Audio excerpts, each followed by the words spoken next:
Bonjour à tous, l'heure des pros, voici le sommaire ce matin. 424 nouveaux députés sur 577 dans les rangs de la France insoumise. 100% des élus seront des novices. 29 députés ont moins de 30 ans, du jamais vu. Et la moyenne d'âge est désormais de 48 ans sur les bancs de l'Assemblée nationale. Dois-je ajouter que 224 femmes seront présentes au Palais Bourbon. C'est le grand chambardement politique, culturel et même visuel, car la présence féminine changera de fait la perception que nous avons de l'Assemblée. Mais qui sont-ils et qui sont-ils ces apprentis de la vie politique, dont certains raillent parfois l'inexpérience ou le manque de connaissances? Ce vent de fraîcheur annonce-t-il une tempête de naïveté? Bienvenue en tout cas à ces 424 élus qui représentent la République, fût-elle en marche ou insoumise. Et nous avons une part de la nation sur ce plateau, puisque est présent ce matin avec nous Mathilde Panot, députée La France Insoumise du Val-de-Marne. Bonjour. Bonjour. Vous êtes jeune, évidemment, et vous êtes Sciences Po, Paris. Donc vous avez forcément un intérêt très grand depuis toujours pour la politique. Entre autres. Vous êtes allé à l'Assemblée nationale pour la première fois hier? Nous avons fait notre entrée en groupe parce que nous ne voulons pas que notre groupe soit une addition d'individus, mais qu'on porte notre projet collectivement. Donc nous avons fait notre entrée hier à l'Assemblée avec tout le groupe de la France Insoumise. Ça ne nous avait pas échappé avec Jean-Luc Mélenchon qui a déjà fait quelques déclarations. Bonjour également à Naïma Mouchou. Vous êtes députée de la République En Marche du Val d'Oise. Vous êtes avocate depuis 10 ans et évidemment vous découvrez également l'Assemblée nationale. Vous êtes allé faire un tour. Oui, j'étais bonne élève, j'y suis allée le premier jour, lundi. C'est la première fois que vous rentriez au Palais Bourbon? Non, c'est la deuxième en réalité. J'avais fait une petite visite il y a quelques années déjà, mais celle-ci était mémorable. Et puis, sur ce plateau, Pierre-Alain Raffan, vous êtes député de La République En Marche de l'Essonne. Tout à fait. Vous êtes chef d'un cabinet de consulting. Vous êtes arbitre international et ceinture noire de taekwondo. Donc, faut quand même pas, il va falloir faire attention à l'Assemblée nationale. Et ce qui est intéressant, c'est que vous avez quand même battu, dès le premier tour, le député socialiste sortant, qui était l'ancien président de SOS Racisme, Malek Bouti. Donc on voit bien la lame de fond de ce mouvement, parce qu'il était en place, c'était un profil, entre guillemets, Malek Bouti, et vous l'avez laminé dès le premier tour. J'utiliserai pas ces termes-là, mais en tout cas, les électeurs ont fait un choix du renouveau dès le premier tour, en nous plaçant en tête, oui, exactement. Vous êtes allé vous-même à l'Assemblée nationale déjà? Mardi matin. Et vous avez pris la petite écharpe. Alors ça, c'est le marronnier qu'on voit chaque année, la valise. Bon. Je vous présente notre ami Jérôme Béglé, qui représente l'ancien monde, pour tout vous dire. Comme nous, hein, nous on est de l'ancien monde, mais vous êtes le nouveau monde. Donc vous allez nous dire ce qui va changer en France, comment vous comptez faire de la politique. Est-ce que c'est vraiment différent, la politique que vous voulez faire? Mais ça ne vous a pas échappé que ces grandes journées de canicule. Et on voulait ouvrir aujourd'hui cette heure des pros en direct de Nantes avec cette histoire absolument merveilleuse sur laquelle vous allez pouvoir également donner votre avis, puisque Gabriel Magnier doit être en direct de Nantes avec vous. Bonjour Gabriel Magnier, vous êtes en compagnie de Michael Chailloux. Je vous vois, effectivement, je reconnais cette ville. Bonjour Monsieur Pro. Voilà, je reconnais cette ville de Nantes. Alors pourquoi sommes-nous avec vous? Parce que c'était la journée de la jupe hier à Nantes, puisque vous êtes chauffeur sémitane. Il y a à peu près 1200, 1400 je crois chauffeurs. Et sous le pare-brise, il fait quand même 50 degrés. C'est ça. Et sous le pare-brise, il fait 50 degrés. Vous avez a priori une tenue officielle pour conduire les bus. Et vous réclamez un Bermuda les jours de grande chaleur, ce qui est assez rare à Nantes, hein, où globalement le climat tropical est par intermittence. Et Michael Chailloux va pouvoir élargir le plan, parce que d'abord c'est très rigolo ce que vous avez fait, c'est très amusant. Pour contrer effectivement ce règlement absurde, vous avez eu une réponse absurde, mais qui est marrante, c'est que vous conduisez désormais en jupe, parce que la sémitane que préside Pascal Bollot ne veut pas vous donner un Bermuda. Est-ce que j'ai bien résumé cette affaire, Gabriel Magnier? Oui, Monsieur Pro. Après, juste une petite précision. À part le président américain, qui est peut-être le seul à avoir remarqué qu'il n'y avait pas de réchauffement climatique dans le monde, nous, en tout cas, à Nantes, on a de plus en plus, malgré tout, de périodes de grosse chaleur. Ensuite, On a essayé de faire une action syndicale décalée, de faire du syndicalisme différemment, et en proposant cette petite action humoristique, en portant malgré tout un message syndical fort, une revendication légitime pour les salariés de la Sémitane, les agents de conduite comme les agents de contrôle et les agents de prévention, de pouvoir à des moments, à des périodes de grande chaleur, pouvoir avoir une tenue adaptée à ces fortes chaleurs. On demande à ce que l'entreprise mette en place un plan canicule et qu'il puisse encadrer ces moments de forte chaleur et dire à un instant T, vous avez dans votre dotation vestimentaire un Bermuda, eh bien de tel jour à tel jour, en fonction de forte chaleur, vous êtes autorisé à porter cette tenue. Bon, j'ai eu Pascal Bolo hier au téléphone. Pascal Bolo, il est le président de la régie des transports, hein, c'est la Sémitane à Nantes. Il dit il y a une tenue officielle, et c'est vrai que si on commence le Bermuda, c'est assez large finalement, on ne sait pas si c'est un short, un slip de bain, un pantacourt, etc. Donc il faut bien quelque chose de clair, et on est obligé, on est peut-être old school, m'a-t-il dit, on est peut-être des ringards, mais il y a une tenue officielle, elle est la même pour tout le monde. Si on laisse la liberté aux chauffeurs de s'habiller comme ils le veulent, on ne sait pas jusqu'où ça peut aller. Qu'est-ce que vous répondez à ça? Alors, Monsieur Pro, on va répondre à Monsieur Bolo que nous, on demande à ce qu'il y ait un Bermuda officiel dans la tenue vestimentaire des conducteurs et des agents de prévention et de contrôle de la Sémitane. C'est-à-dire qu'à la Sémitane, nous avons une commission habillement qui a lieu tous les ans. On demande à ce que dans cette dotation vestimentaire, il y ait un Bermuda officiel pour éviter effectivement tout débordement, toute possibilité d'avoir des Bermudas à fleurs, etc. Mais d'avoir un Bermuda officiel dans la tenue officielle de la Sémitane. Je rappelle malgré tout qu'il y a plein de corps de métiers, comme la gendarmerie, comme la police nationale pour exemple, qui ont des Bermudas, et ça n'enlève en rien leur crédibilité dans leur mission de tous les jours. Alors la jupe que vous portez, c'est une jupe officielle de la Sémitane pour les femmes qui sont chauffeurs de bus. Je remarque d'ailleurs qu'elle est un peu serrée, hein, cette jupe, c'est pas une mini-jupe, c'est une jupe, donc elle vous va très bien d'ailleurs. Jérôme Béglé, vous savez qu'hier, sur les réseaux, non pas sur les réseaux sociaux, sur le numérique, c'était l'information qui était le plus regardée, commentée par l'ensemble de la bulle Internet. C'est fascinant d'ailleurs de constater ça. Jérôme, une question peut-être pour notre ami Gabriel Magnier. Je dois dire que vos arguments sont confondants de simplicité, de naturel et de bon sens. Qu'on n'ait pas la même tenue quand il fait 50 degrés derrière un pare-brise ou 20 me semble une chose évidente. Et je dois dire que nous avons parfois la dent dure à l'égard des revendications syndicales. Oui.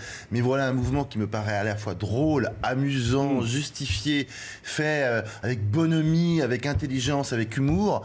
Et je ne sais pas ce que sera finalement la décision prise par la régie nantaise, mais tous mes voeux vous accompagnent pour que vous soyez à peu près entendus. Et effectivement, de rajouter un Bermuda à la panoplie qui vous est attribuée me semble l'évidence du bon sens. Bon, Gabriel Magnier, on est avec vous.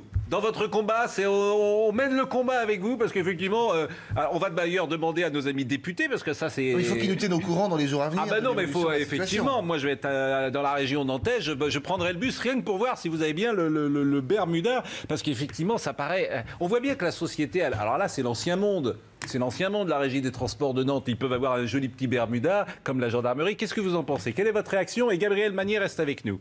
Non, mais ça, effectivement, ça fait rire, ça fait sourire, mais c'est une vraie question qui est celle des conditions d'exercice du travail. Donc, on doit pouvoir exercer son travail dans des conditions, effectivement, adaptées.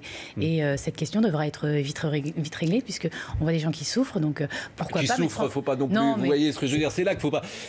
Bon, ils sont un petit peu en difficulté. Oui. Le mot souffrance est peut-être un peu trop fort. Effectivement. Mais on voit qu'on peut avoir des solutions adaptées, et pourquoi pas mettre en place une tenue, un uniforme qui soit le même pour tout le monde. Quelle est votre réaction sur ce que vous venez d'entendre à l'instant? Et je rappelle que vous êtes Mathilde Panot, vous êtes une nouvelle députée de la France Insoumise, je le dis parce que les gens vous découvrent forcément. Non, je félicite d'avoir fait une action humoristique qui du coup porte effectivement les questions sur les conditions de travail qui paraissent effectivement assez ridicules de ne pas les prendre en compte. Ensuite, il faut aussi réfléchir sur du long terme en termes de pollution, parce qu'on sait que ça augmente aussi les chaleurs sur les villes, etc. De développement des plans de transport, d'arrêter d'avoir d'avoir des politiques de court terme en faisant juste à des moments des pics de pollution, parce qu'on sait qu'on est en pic de pollution constant. Donc il y a aussi voilà, tout ça à réfléchir sur le vivre ensemble. Bon, bah ça, vous voyez, c'est la femme politique qui a repris très rapidement le dessus sur notre petite anecdote. Tout ça est politique, c'est politique. Oui, le Bermuda au travail, c'est un sujet politique, c'est un vrai clivage idéologique, je l'avais bien imaginé comme ça. Pierre-Alain. Et ça touche aussi au bien-être au travail. Hein. C'est vrai qu'on s'y intéresse de plus en plus. Et rajouter une couche... là, c'est plus un Bermuda qu'une couche. Hein. Si vous me permettez. J'apprécie la note d'humour. Oui, non. J'apprécie la note d'humour. Mais c'est vrai qu'on peut réfléchir à avoir des nouvelles règles de bon sens, avec toutes les entreprises d'ailleurs, qui permet justement de ne pas rajouter cette couche ou ce Bermuda, en adaptant les tenues. Hein. La police le fait, les grandes entreprises le font quand on dépasse un certain niveau de chaleur. Et ça permet d'aborder son quotidien de manière beaucoup plus sereine. Bon, on va remercier Gabriel Magnier et on va remercier également Michael Chailloux. Gabriel, il fait moins chaud, hein, manifestement, aujourd'hui à Nantes. Mais il va faire dans les 30 degrés aujourd'hui, donc il va faire un petit peu moins chaud par l'ouest de la France dans les jours prochains. Malgré tout, on ne lâche rien du tout. À la CFDT, on continuera à mener des actions un petit peu symboliques et pour faire du syndicalisme différemment aussi. Voilà, on va continuer un petit peu à mener ce combat. Quand est-ce que vous allez avoir gain de cause? Puisque Pascal Bollot, je le répète, je l'ai eu hier, et bon, il n'avait pas envie de vous donner un Bermuda. Un Bermuda, ça doit coûter 5 €, prix de revient peut-être. Un Bermuda, il y a 1200... La mairie de Nantes ne va pas terminer en slip si elle vous achète des Bermudas. Vous voyez, je pense que c'est pas très cher. J'ai pas l'impression que effectivement ça soit un coût énorme pour la collectivité, oui. Bon, merci Gabriel Magnier. En plus, c'est sympa, comme vous le dites, quand on parle d'une revendication avec un peu d'humour et un peu d'esprit, même si effectivement... Même si parfois, c'est la vie des gens dont ça dépend, donc on peut comprendre qu'ils l'expriment avec un peu de colère. Oui, voilà. Je suis d'accord avec vous. Je tiens à le dire parce que je sens... Voilà, je sens que, ah oui, d'habitude, les syndicalistes, quand même, ils font chier. Non, bah voilà, il y a aussi, c'est bien, c'est des gens qui défendent leurs droits, c'est important. Attendez, là, je suis très inquiet sur ce que vous avez dit. Vous avez parlé, alors ça, c'est nouveau pour un député. Non, j'ai parlé tout à l'heure Non, je parle du mot que j'ai utilisé. Oui, parce que alors, à l'Assemblée nationale, est-ce qu'il faut parler? Est-ce que ça, c'est nouveau, justement? Est-ce qu'il faut parler comme ça ou pas? C'est une question, en tout cas. Moi, je vous la pose. Moi, j'ai décidé de ne pas parler vulgairement constamment, mais j'ai décidé que je parlais comme je parle dans la vie. Oui, dans la vie. Oui. Non, mais ça, c'est une vraie question. Et vraiment, je trouve que c'est d'ailleurs intéressant de dire est-ce qu'il doit y avoir un décalage, et vous venez de l'exprimer là par un mot qu'un député ne dit pas, hein, un gros mot, comme on disait quand j'étais petit, et vous l'employez. Peut-être est-ce une bonne chose ou pas? Tiens, je pose la question à Jérôme Béglé. C'est ça la nouvelle politique? Moi, je pense que lorsqu'on est à l'Assemblée nationale, il y a quand même l'histoire du lieu et la vocation de ce qu'on y fait qui en l'emporte. Et je suis pour un langage, pas forcément châtié, mais en tout cas avec des mots choisis. Je suis pour une cravate quand on rentre dans l'enceinte de l'Assemblée nationale. Alors, vous m'avez présenté comme étant un représentant de l'ancien monde. Je l'entends et je l'assume. Mais c'est vrai que je pense qu'il y a quand même une histoire. C'est le ballet Bourbon. Se sont joués un certain nombre de luttes politiques, sociales, syndicales, d'avancées, de drames, mais aussi d'extraordinaires réformes.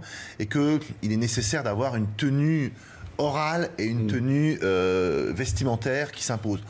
Maintenant, peut-être que maintenant, tout doit être chamboulé et évacué par-dessus tête, mais voilà, ça n'est que mon modeste avis. Tout ça n'est que détail, bien évidemment, on va parler sur le fond. Non, mais je suis d'accord sur le fait qu'un député porte une parole du peuple qui doit être représentative. Après, parce que vous parlez de la cravate, mais c'est intéressant aussi de voir ce qu'on demande aux femmes, c'est quand même assez conservateur de voir que il ne faut pas avoir un décolleté trop poussé, on ne peut pas avoir une jupe au-dessus des genoux, on ne peut pas avoir les bras nus. Là, vous parlez dans quel endroit, là, vous parlez? À l'Assemblée nationale. Oui. C'est-à-dire que dans le code du règlement, c'est ce que vous dites. Je ne suis pas certain. Je pense que c'est la tradition qui dit que les femmes à la tribune doivent être en pantalon. Mais ça n'est marqué nulle part. Après, là, effectivement, libre à vous de bousculer ces codes. Il y aura maintenant 224 femmes à l'Assemblée nationale. C'est quand même quasiment 40%. À vous de vous libérer de ce code. Mais là, je pense que là... la société évolue. On est d'accord là-dessus. Non, c'est peut-être une tradition. Non, mais on parlait du langage. Le langage, c'est autre chose.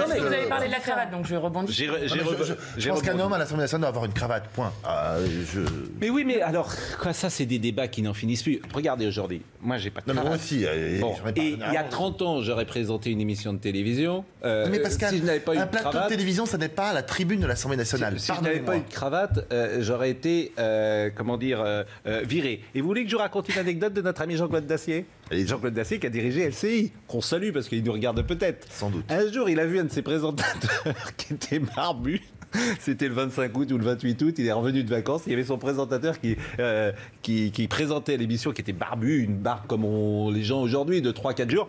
Il a pris son téléphone et entre les deux flashs, celui qui présentait le journal s'est rasé à ce moment-là. C'est-à-dire que les codes, là aussi, ont évolué. La petite barbe qu'ont tous les hommes aujourd'hui, il y a 20 ans ou il y a 30 ans à la télévision, elle ne passait pas. Publicité, je vous jure, on va parler du fond. Parce que là, on parle de choses un peu légères. Les nouveaux députés à l'Assemblée nationale, on en parle. À tout de suite. Les députés sont avec nous, les nouveaux en tout cas, et je salue sur ce plateau et je les remercie d'être là. Mathilde Panot, députée de la France Insoumise du Val-de-Marne, Naïma Mouchou, députée de la République En Marche du Val d'Oise, Pierre-Alain Raffan, député de la République En Marche de l'Essonne, et Jérôme Béglé, qui n'est pas encore député du Point, si vous voulez, voilà. Le journal Le Point. Bon, Mathilde, ça sera votre Mathilde Panot, ce sera votre premier mandat. Hier, vous étiez à l'Assemblée, vous m'avez dit, j'ai rencontré un député qui en était à son 7e mandat. Et qu'est-ce qu'il vous a dit quand il vous a vu arriver? On lui a dit que dès qu'on mettrait en place la 6e République, il ne pourrait plus le faire. Non, mais c'est... Enfin, il y a... 7 mandats, c'est 35 ans. Hein. Nous c'est ce qu'on a appelé dans la campagne présidentielle le dégagisme. C'est-à-dire le fait que... dans les primaires aient été éliminés les Sarkozy, les Valls, etc. C'est-à-dire que les politiques qui ont été menées depuis 10 ans ont été catastrophiques pour les gens. On a 6 millions de chômeurs, 9 millions de pauvres, on est dans une urgence écologique et démocratique totale, on voit le taux d'abstention qu'il y a eu aux législatives. Et donc, à un moment, c'est normal que des gens qui ont fait de la politique un métier, à un moment, non. Et s'ils sont élus? Oui. C'est le public, quoi, c'est des électeurs. Oui, mais la politique, ça ne peut pas être un métier, parce qu'à partir du moment où la politique est un métier, et à partir du moment où on expertise... Alors, je vous explique, parce que à partir du moment où on expertise la politique, c'est-à-dire qu'on considère que seules certaines personnes assez éduquées, de bonnes familles, etc., peuvent faire de la politique. C'est le cas dans la nouvelle Assemblée. Il y a un ouvrier, il n'y a pas de représentant de la France populaire. Nous, on considère que c'est extrêmement problématique. Mais vous êtes Sciences Po. Oui. Vous êtes l'incarnation contraire de ce que vous dites. Non, mais vous avez fait Sciences Po, vous êtes Sciences Po Paris. Monsieur, non, mais laissez-moi parler. Non, mais vous êtes l'incarnation contraire. Dans le mouvement de la France Insoumise, il y a 63% de gens qui sont non encartés, 94% des candidats qui n'ont pas de mandat actuellement. Il y a 18% d'ouvriers et d'employés dedans, 6% de chômeurs et précaires. Ils ne sont pas députés, ces gens-là? Mais je vous parlais tout à l'heure de Caroline Fiat, par exemple, qui est aide-soignante. C'est la première fois qu'une aide-soignante rentre dans l'Assemblée. Et c'est vraiment une très bonne chose. Mais oui, mais du coup, la question c'est, regardez la société civile qui a porté le mouvement En Marche. La société civile du mouvement En Marche, c'est majoritairement des cadres. Nous, on a fait le choix de porter d'autres candidatures. Donc, vous pouvez me dire autant que vous voulez, mais vous êtes Sciences Po, vous êtes l'incarnation. C'est pas une agression. Hein. Non, mais je souligne que votre niveau culturel et intellectuel vous met dans l'élite. Sauf que comme par hasard, vous êtes député. Oui, non, mais sauf que qu'est-ce qu'on a fait, nous, pendant les présidentielles et les législatives? Nous, on a été inscrire les gens sur les listes électorales pour qu'ils puissent participer au vote. On a été mettre des tables dans les quartiers populaires pour... Tout le monde l'a fait. Oui. Ah ben tout le monde l'a fait. Non, mais je suis sûr que les gens d'En Marche l'ont fait aussi. Sur les listes électorales. Mais tout le monde le fait. Dans les quartiers populaires, j'attends de voir. Mais les députés, ils font ça depuis. Les députés, ils font ça depuis toujours. Depuis la 4e République. Mathilde. Je vous assure, les députés de base, ils nous disent ça. Écoutez, j'ai initié la caravane pour l'égalité des droits dans les quartiers populaires l'été dernier. Depuis l'été dernier, on le fait. Je vous assure que les autres partis étaient sur les plages. Et allez demander dans les quartiers très populaires où est-ce que quel parti politique et quel mouvement politique ils ont vu. Bon, Naïma Mouchou, qui est avocate. Je pourrais dire d'ailleurs, et pardonnez-moi, c'est pas gentil ce que je dis là non plus, et je pourrais dire également la même chose à Pierre-Alain. C'est-à-dire que tout en étant un renouvellement, on le voit bien, d'âge, physique, etc., il y a quelque chose que vous ne renouvelez pas, si vous me permettez, c'est que vous êtes de conditions sociales plutôt haut de gamme, d'une France entre guillemets bourgeoise, cultivé, intellectuellement, qui a fait des études supérieures. Je le dis, mais vraiment sans... comment dire, et j'ai vu les profils des nouveaux entrants. Beaucoup de gens le soulignent d'ailleurs. Hein, c'est une France plutôt bourgeoise, entre guillemets. Je vous donne la parole. Je veux dire que j'étais aussi dans les quartiers populaires pendant ma campagne, mais pas que, puisque j'ai constitué une association qui venait en aide aux adolescents en difficulté. Donc c'est pas le monopole, certainement pas de la France insoumise. Et madame qui parle beaucoup des ouvriers ne les représente pas, vous l'avez dit, elle est Sciences Po. Le renouvellement, oui, le renouvellement c'est important, mais on va s'améliorer. Renouvellement en âge, on l'a fait. La parité, c'est exceptionnel aussi, ce qui a été mis en place grâce à La République En Marche. On a un ouvrier à l'Assemblée nationale et le but demain, c'est qu'on ait une plus grande représentativité. Il n'y en a même pas finalement, aussi. parce que tout le monde a dit il y a un ouvrier et finalement il n'y en a aucun. C'est assez étonnant. C'est une information qui a circulé au départ et nous on a vérifié, il n'y a aucun ouvrier à l'Assemblée nationale. Vous voyez, il n'y en a aucun. Donc effectivement, le travail qui sera à faire demain, ce sera aussi d'améliorer cette représentativité. Je suis tout à fait d'accord. Mais ça, c'est pas nouveau. Hein. Des ouvriers à l'Assemblée nationale, il n'y en a jamais eu. Des classes populaires, il n'y en a jamais eu. Il faut dire les choses.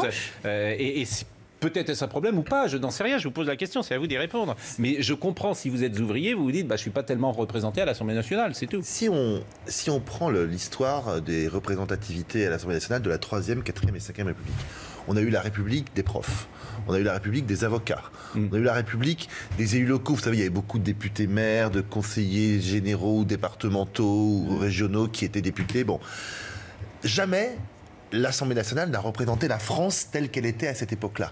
Est-ce que c'est un devoir d'un député, ou en tout cas des 577 députés, d'être le reflet à la nuance près de la France? Je n'en sais rien, je n'en suis pas sûr, de certaine façon. On ne leur demande pas d'être... Vous n'êtes pas ouvrier, Jérôme, c'est facile de dire ça, parce que si vous êtes ouvrier, vous avez envie que quelqu'un comprenne ce qui est votre... Il y a très peu de chefs d'entreprise également. Ce qui est votre quotidien. Il y a très peu de chefs d'entreprise également, il n'y a pas beaucoup de professions libérales.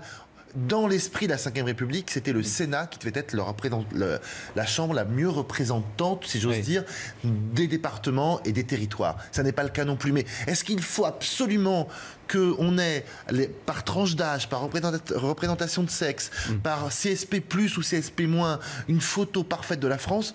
J'en suis pas certain. Bon. Donc je pense que là, on se perd dans un faux débat. C'est très bien qu'il y ait 400 et quelques nouveaux députés. Et on voit, ils sont jeunes, ils sont frais, ils sont compétents, ils ont un autre regard que le nôtre. Ils sont compétents, franchement, vous n'en savez rien. En tout cas, ils sont compétents dans des domaines d'activité, on verra bien. On espère qu'ils le sont. Ils ont un autre regard que le nôtre, que leurs aînés. Bon. Après, est-ce qu'on doit dire, mais attendez, il y a 8% d'agriculteurs, il faut donc qu'il y ait 8% d'agriculteurs à l'Assemblée nationale? J'en suis pas certain. Bon, question pour Pierre-Alain Raffan. Et je rappelle que, alors vous êtes sportif, consulting dans une boîte, vous faites du taekwondo. Et comment vous êtes arrivé là? Comment ça s'est passé pour que vous soyez député? D'une manière assez atypique. À la base, je n'avais pas d'ambition politique. Et je m'étais inscrit sur le site En Marche par curiosité, parce que c'est vrai que le personnage d'Emmanuel Macron dénotait dans le système politique par son courage et ses prises de position. Et en parallèle, j'avais débuté, et je le fais encore, un doctorat en sciences humaines, parce que je m'intéresse à la passion au travail. Et je travaille avec un grand chercheur qui s'appelle Henri Saval. Il y a un consortium avec Paul Valéry à Montpellier, et lui, il a valorisé, parce qu'on connaît les dégâts humains du travail, avec les burn-out, ça va malheureusement jusqu'au suicide, et il l'a valorisé, lui, financièrement. Ça coûte aux entreprises entre 20 000 à 70 000 euros par salarié et par an.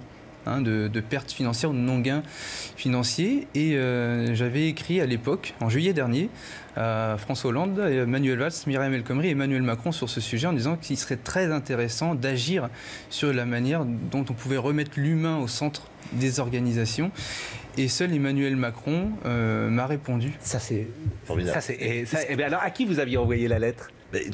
Personnellement, directement à François Hollande, exactement, à Manuel Valls, à Myriam El Khomri et à Emmanuel Macron. Oui. Bon. Et il n'y a que lui qui vous répond. Et il vous répond de quelle manière? Il vous répond. Le sujet est très intéressant et qu'il souhaiterait que je présente à ses équipes au ministère de l'économie à l'époque, ce que j'avais fait. Et donc ils m'ont demandé de suivre ces travaux.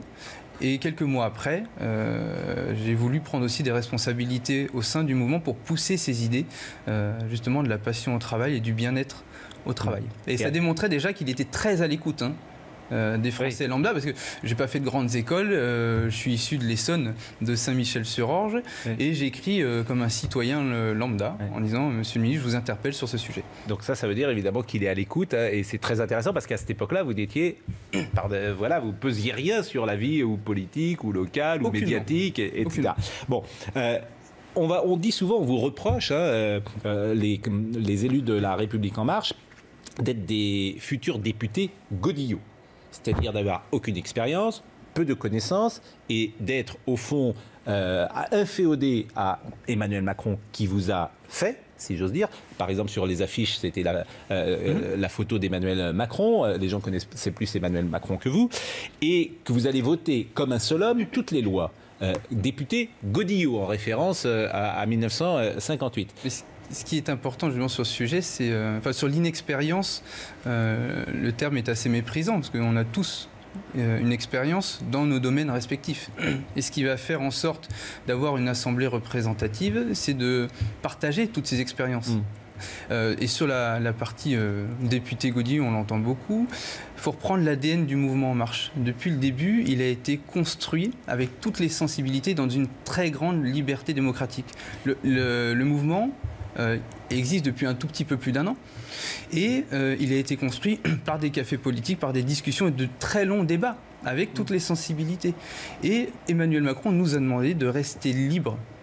Et on le restera. Mais quand il dit, il vous a demandé de quelle manière et quand? Juste avant de partir du mouvement, quand il a pris ses fonctions de président. Donc là, vous l'avez rencontré? On a eu l'occasion de le rencontrer. Tous ensemble, vous étiez tous ensemble, et il vous a dit, soyez libres. Restez libres et travaillez dans le bon sens pour mener le projet et l'engagement. Mais est-ce que ça peut être une réalité du groupe parlementaire que vous allez former? Je pose la question à Jérôme Béglé et puis Naïma pourra répondre.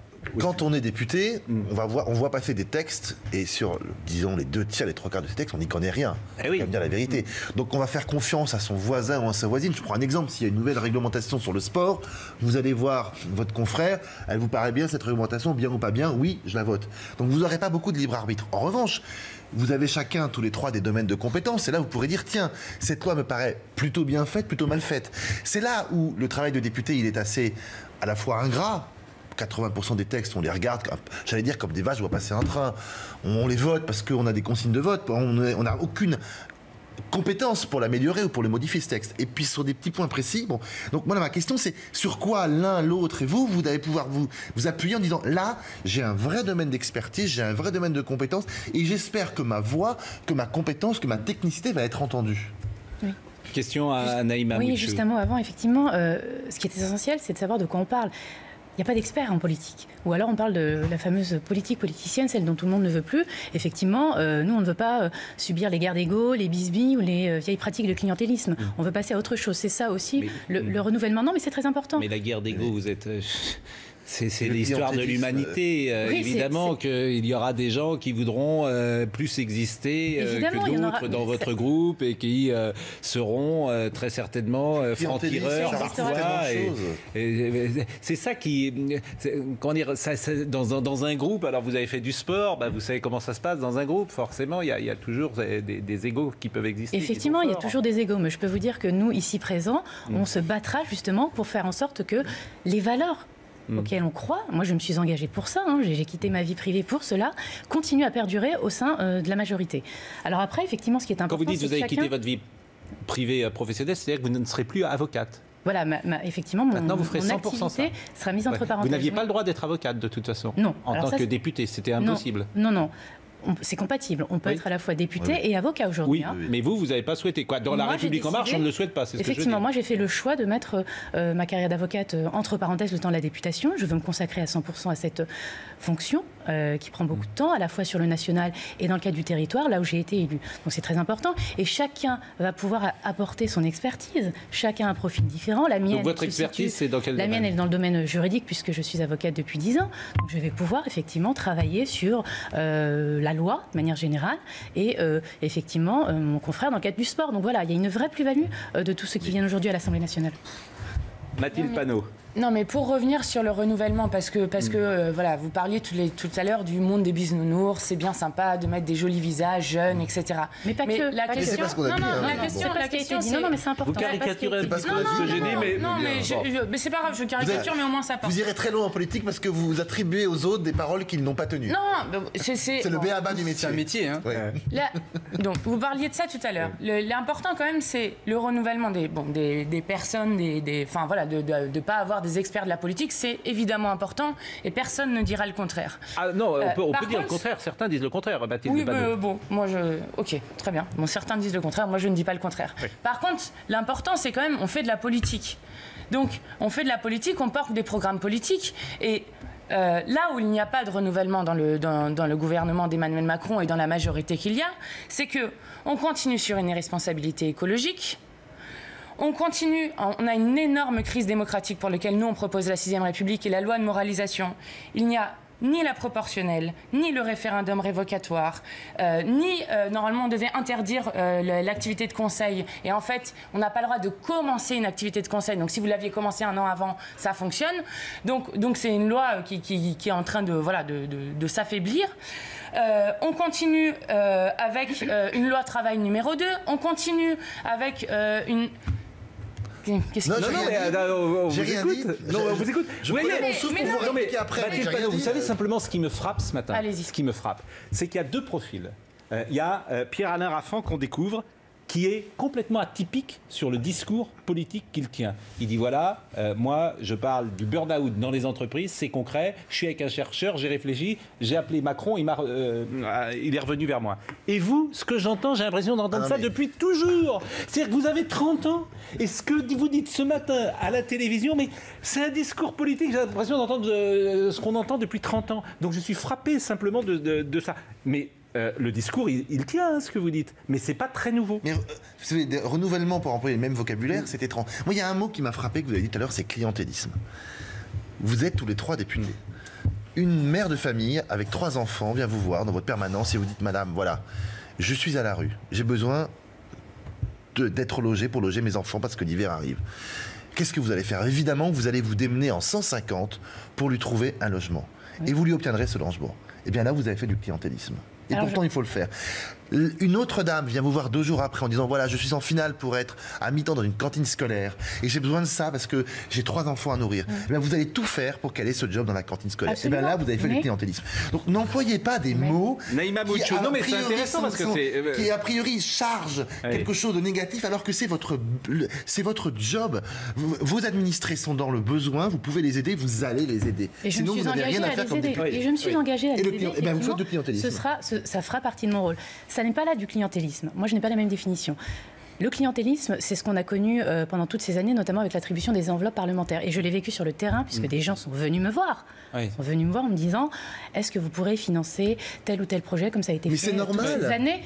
Ça n'est pas normal. C'est pas parce qu'on en a pris l'habitude que c'est devenu normal. En revanche, effectivement, le député doit avoir ce rôle d'intermédiaire et être cette force de pression. Si je peux aider effectivement cette dame qui vient de voir en passant un coup de téléphone, je le ferai. Bon, donc vous avez votre salaire aujourd'hui de député qui est... de 5 000... c'est 6 000, à peu près 6 000 net. Une partie non fiscalisée, mais ça va changer. Vous avez une enveloppe également de frais de représentation. IRFM. L'IRFM. Alors, cette enveloppe est soumise désormais à... Elle va l'être. Elle va l'être à fiscalité. Mais c'est pour les frais, c'est pour acheter... Non, pas acheter d'ailleurs, mais c'est pour louer une permanence, pour avoir un collaborateur. Peut-être que vous avez déjà choisi un collaborateur avec qui vous travaillez. Mais ce qui est intéressant avec Mathilde Panot, c'est que vous... C'est un positionnement différent à l'Assemblée puisque vous voulez remettre en cause la 5e République. Et on le sait, c'est le programme de Jean-Luc Mélenchon. Mais comment vous allez faire? Là, concrètement, maintenant? Comment le groupe va pouvoir essayer d'influer dans une République que vous contestez? Il y a des choses parce que comme on parle beaucoup d'opposition constructive qui veut rien dire, nous sommes Pourquoi ça veut rien dire? Parce qu'on est dans l'opposition, on contesterait tout. Par exemple, dans la loi de moralisation, parce que tout à l'heure j'ai pas pu finir, mais dans la loi de moralisation de la vie publique, il y a par exemple la suppression de la Cour de justice de la République. Nous, c'est quelque chose qu'on a porté aussi dans notre programme. Donc ça, c'est pas quelque chose sur lequel je vais dire je suis pas d'accord avec. Donc vous voterez. Merci. Non, merci de le dire. Non, mais c'est important. Oui. Il peut y avoir du consensus. Voilà, mais c'est une discussion sur laquelle on aura. Moi, par contre, je dis que cette moralisation de la vie politique, de la vie publique, elle est complètement insuffisante par rapport à l'état de méfiance dans lequel on est aujourd'hui. Nous, on a proposé une méthode pour sortir de ça. C'est-à-dire, on a proposé une méthode qui serait de faire une constituante sans parlementaire actuel ou passé de la Ve République, et donc où on réécrit les règles de vie commune pour, qui sont à la fois des choses institutionnelles, mais aussi donner des nouveaux droits aux salariés, mettre en place la règle verte, donc une loi pourrait être anticonstitutionnelle si elle n'est pas durable par rapport à la terre, etc. Donc, nous, c'est des choses qu'on va continuer à porter. Le référendum révocatoire, le fait de dire que nous, on est sur un programme et que si, en cours de mandat, donc pour tout élu, ça marcherait pour tout élu, que si l'élu ne tient pas ses promesses et qu'un certain nombre de citoyens se mobilisent, eh ben, on puisse le révoquer. On pense que c'est quelque chose qui crée de la vertu en politique. Parce que quand vous avez ce système-là, vous ne pouvez pas promettre n'importe quoi. Parce que vous pouvez aussi partir en cours de mandat. Question concrète pour terminer. Richard Ferrand, il était ministre et visiblement il ne pouvait pas rester ministre parce qu'il avait un début d'affaires. On imagine qu'il soit président du groupe à l'Assemblée nationale. Est-ce que vous voterez pour lui? Est-ce que vous trouvez ça bien? Et Richard Ferrand aura tout mon soutien. Il aura tout mon soutien parce que c'est quelqu'un d'expérience, c'est un parlementaire. Mais il peut pas rester ministère, il peut pas rester ministre.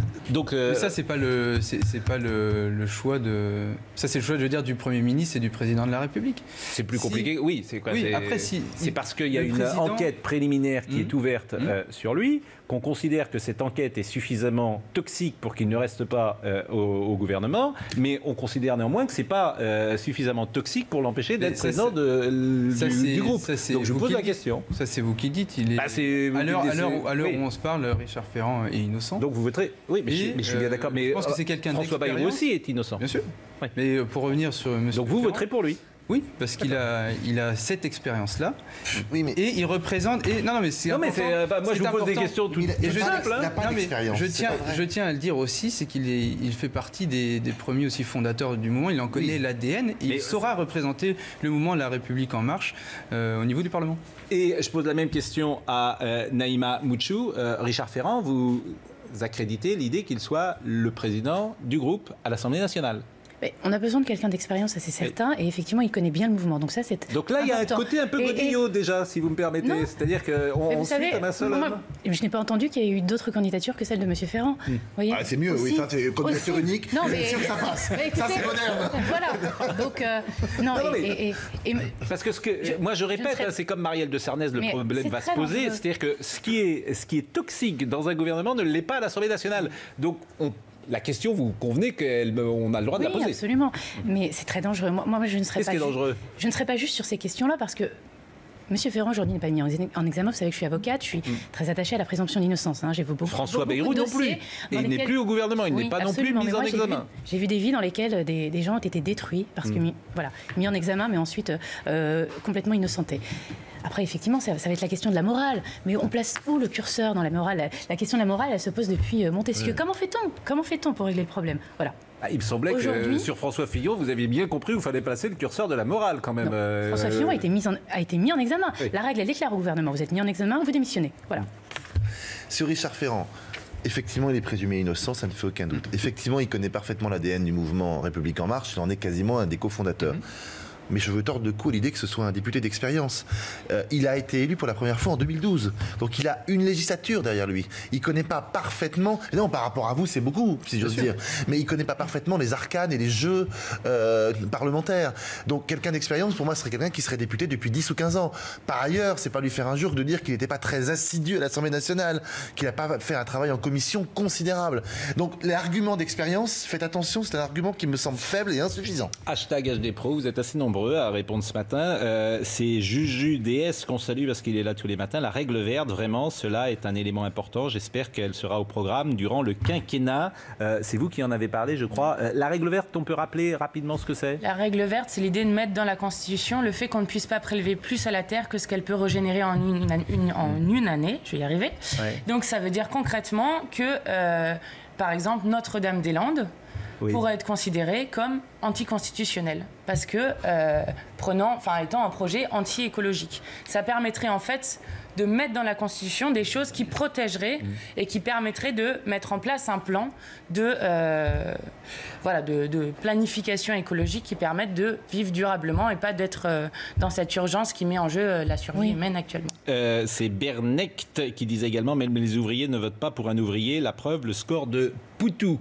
Et il répondait tout à l'heure à ce que vous avez dit, qu'un ouvrier, on n'est pas obligé d'être député ouvrier pour défendre les ouvriers. Oui, ça c'est très important. On est député, on représente tous les Français, de toutes les catégories sociales. Non, mais oui, moi c'est fondamental. On souligne simplement qu'il y a des gens qui sont sans doute exclus de la représentation nationale. Je veux dire, on parle souvent de la parité homme-femme, on parle moins de la parité sociale. Oui, c'est vrai, mais comme vous le disiez, est-ce qu'il faut à la nuance près avoir toute cette Sinon on s'en sort plus. C'est peut-être un rêve. Peut-être un rêve. Là on se rend bien compte quand on parle qu'on n'est même pas sur une nuance, on est sur une représentation complètement à côté. Je vais vous dire un truc qui me frappe. Vous le direz à notre jour parce que c'est fini. Mais vous avez vraiment un langage de vieux hommes politiques. Pas pour tous, mais vous oui. Vous un peu moins, vous pas du tout. Mais quand même. C'est pas grave, pour moi c'est pas un défaut.